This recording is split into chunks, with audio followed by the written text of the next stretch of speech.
আসসালামু আলাইকুম। আজকে আমাদের টপিক হচ্ছে এলডিও পরিচিতি। এলডিও মোবাইল ফোনে দেখতে কি রকম হয়? এলডিও মোবাইল ফোনে দেখতে এরকম কালো বর্ণের হয়ে থাকে এবং এলডিওতে 4টি আউটপুট ভোল্টেজ ফেলে থাকে। তো এলডিওর পিন কি রকম থাকে? এরকম 4টি পিন থাকে ভোল্টেজের জন্য। এক হচ্ছে ভোল্টেজ ইন, এক হচ্ছে ভোল্টেজ আউট, আর হচ্ছে জিএনডি, আর হচ্ছে এনেবল। এলডিওর ফুল মেনু কি? এলডিওর ফুল মেনু হচ্ছে লো ড্রপ আউট। এলডিওর ফুল মেনু হচ্ছে লো ড্রপ আউট, অতএব লো ভোল্টেজ কি করে ড্রপ করে আউট করবে।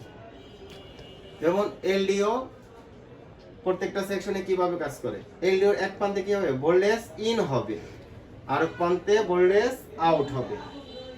আর এলডিও আর প্রান্তে জিএনডি মানে গ্রাউন্ড রেজিস্ট্যান্স ভোল্টেজ, এটা নেগেটিভ ভোল্টেজ এলডিও নেবে। আর সিপিইউ এলডিও কে কি করবে? এনেবল করবে। সিপিইউ এলডিও কে এনেবল করবে। যখন সিপিইউ এলডিও কে এনেবল করবে তখন এলডিও ভোল্টেজ আউট করবে। আর যখন সিপিইউ এনেবল করবে না এলডিও কে, তখন এলডিও কে কোনো ভোল্টেজ সাপ্লাই করবে না।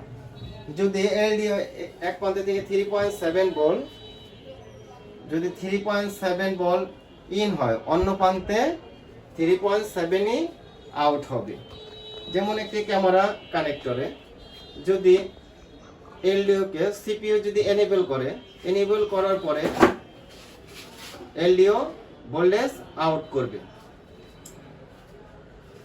যেমন আপনি যদি ক্যামেরাতে ওপেন করেন, একটি মোবাইল ফোনে ক্যামেরা ওপেন করেন, সেক্ষেত্রে এলডিও সিপিইউ থেকে সিগন্যাল দেবে, তখন এলডিও ভোল্টেজ আউট করবে। আর যখন ক্যামেরা থেকে বের হয়ে যাবেন তখন কিন্তু এলডিও কোনো ভোল্টেজ সাপ্লাই করবে না। তো মোবাইল ফোনে এভাবেই প্রত্যেকটা সেকশনে এলডিও কাজ করে থাকে। তো আশা করি ছোট্ট একটি উদাহরণের মাধ্যমে এলডিও সম্বন্ধে আমরা কি বুঝতে পেরেছি। আশা করি সবাই এই সলিউশনের মাধ্যমে এলডিও সম্বন্ধে একটি ছোট্ট ধারণা পেয়েছি। ধন্যবাদ।